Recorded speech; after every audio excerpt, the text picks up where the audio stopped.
Bonsoir chers amis, c'est Mohamed Din Fadiga, communément appelé sur Facebook Nourdine Ibn Diarey, et Mohamed Din Fadiga sur YouTube et Nourdine 602 sur TikTok.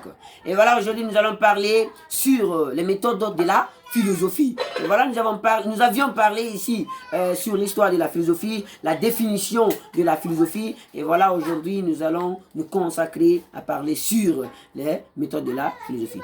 Dans le cadre général, vous devez retenir que tous les penseurs ont leur méthode, ont leur définition, telle que René Descartes a sa méthode, Platon a sa méthode, Aristote a sa méthode, Anaximandre a sa méthode, Thalès de Milet a sa méthode, Anaximandre déjà a sa méthode.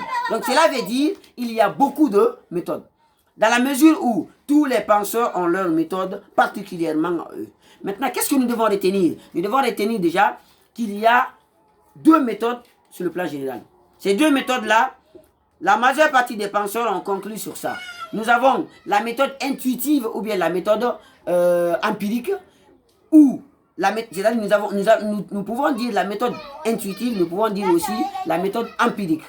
Alors, et la méthode rationnelle. Maintenant, les deux méthodes-là se complètent. Il y a la complémentarité entre ces deux méthodes. Pourquoi? Parce que sans les organes de sens, on ne peut pas vérifier. Sans les organes de sens, on ne peut pas donner la raison. Il faut voir pour chercher la raison. Il faut entendre pour chercher la raison. Donc c'est pourquoi j'ai dit que ces deux méthodes-là se complètent. Maintenant, la méthode empirique, c'est une méthode qui s'est basée sur les organes de sens. Les organes de sens. Nous appelons les 5 organes de sens. Là, ce que nous entendons pour les empiriques, c'est ça la vérité. Ce que nous voyons pour les empiriques, c'est ça la vérité. Ce que nous sentons pour les empiriques, c'est ça la vérité. Ce que nous touchons pour les empiriques, c'est ça la vérité. Ce que nous goûtons pour les empiriques, c'est ça la vérité. Donc, eux, ils se sont basés sur les organes de sens à donner la vérité. Tandis que la méthode rationnelle est une méthode qui cherche la raison. Alors, comment cette méthode cherche la raison? Et voilà, les partisans de cette méthode disent que tout ce que j'entends, il faut que je vérifie. Tout ce que je vois, il faut que je vérifie. Tout ce que je sens, il faut que je vérifie. Parce que on peut entendre quelque chose et que ça trouve déjà le contraire. On peut sentir quelque chose et que ça trouve déjà le contraire. C'est ça chez les rationalistes. Je vous donne un exemple. Quelqu'un qui a des passages, par exemple, sent l'odeur d'une sauce. Si c'est les empiriques, il a senti l'odeur de la sauce. Si c'est les empiriques, ils peuvent dire que la sauce, elle est douce.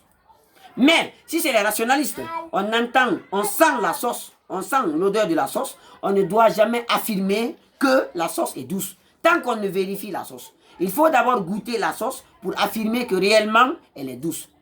Car on peut sentir la sauce et qu'on trouve que réellement, il y a quelque chose qu'on trouve déjà comme mauvais. Ou bien le ciel l'a dépassé, ou bien quelque chose de mauvais. Donc, il ne faut pas affirmer sans vérifier. C'est ça chez les rationalistes. Donc, tout ce que tu sens, il faut vérifier. La méthode rationnelle cherche la raison. Tandis que la méthode empirique ne cherche pas à vérifier. Déjà, comme je viens à peine de dire, ne cherche pas à vérifier. Se base seulement sur les organes de sens, sans vérification. Mais la méthode rationnelle est une méthode qui se base sur la raison. Tout ce qu'on entend, il faut vérifier. Tout ce qu'on voit, il faut vérifier. Tout ce qu'on touche, il faut vérifier. Donc, la méthode rationnelle, comme nous entendons, a besoin de la raison. Et voilà, nous avons dit que ces deux se complètent. Parce que nous ne pouvons pas affirmer une raison. Nous ne pouvons pas affirmer déjà, nous ne pouvons pas dire une vérité sans la réalité.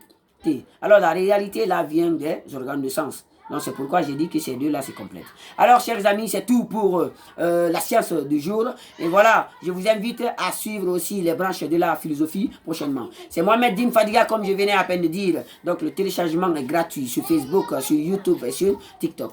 Merci, je vous remercie et à bientôt.